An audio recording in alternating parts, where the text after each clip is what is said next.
Hello bachcho, let's read the question. Question says let A vector, B vector, C vector such that magnitude of A vector equal to 1, magnitude of B vector equal to 1, magnitude of C vector equal to 2. And if A vector cross C vector plus B vector equal to 0 vector, then acute angle between A vector and C vector is. Option है हमारे पास pi by 3, pi by 4, pi by 6 and none of this. Solve करते हैं बच्चों question को. इस question के लिए जो की कॉन्सेप्ट है वो देख लेते हैं हम यहाँ पे. की कॉन्सेप्ट,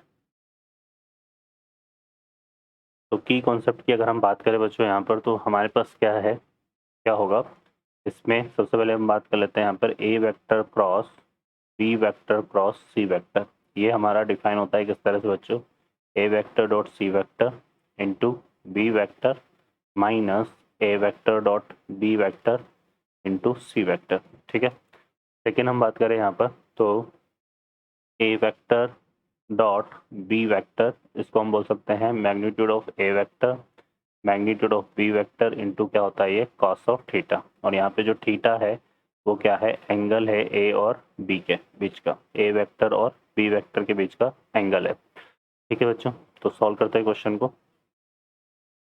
इस क्वेश्चन में देखिए हमें क्या गिवन है, magnitude of A vector given है हमें जो कि 1 है, magnitude of B vector given है जो कि 1 है, and magnitude of C vector given है जो कि कितना है 2 है. ठीक है बच्चों. अब यहाँ से अगर हम बात करें तो हमें क्या गिवन है, हमें गिवन है A vector cross of A vector cross C vector plus B vector equal to 0.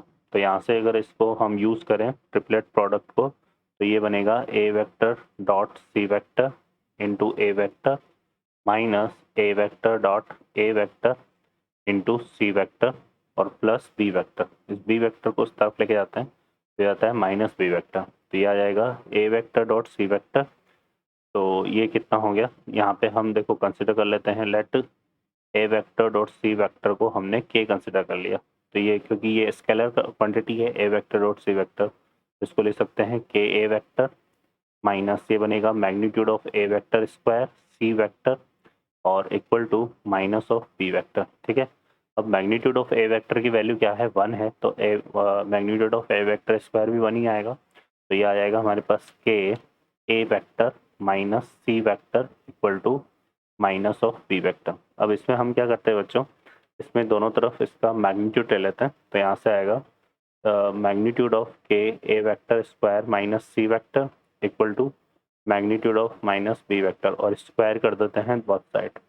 तो ये हमारा देखो क्या बनेगा, के स्क्वायर, ये आ जाएगा magnitude of A vector square, यहाँ से आएगा plus magnitude of C vector square और माइनस ट्वाइस ऑफ, है ना, ये तो हमारे पास स्केलर है, ये आ जाएगा. और यहाँ से क्या आएगा A vector dot C vector और इक्वल टू, इसको क्या लिख सकते हैं, magnitude of B vector square. ठीक है.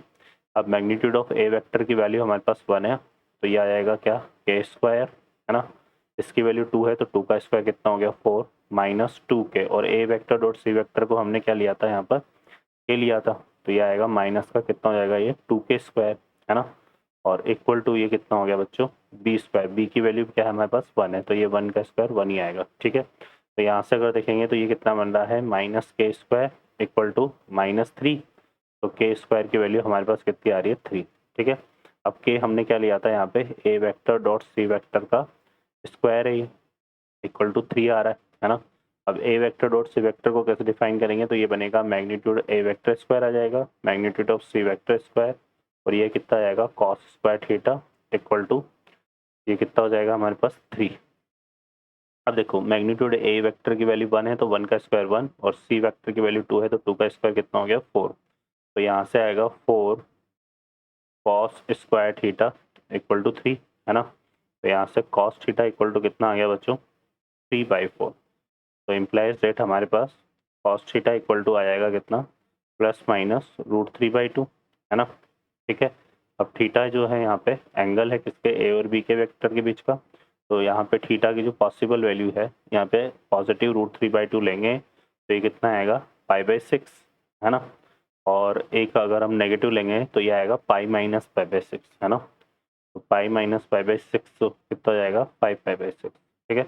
ऑप्शन में देखें तो हमारे पास जो है वो सिर्फ और सिर्फ क्या है π/6. तो सी ऑप्शन जो है हमारा इसका करेक्ट आंसर होगा.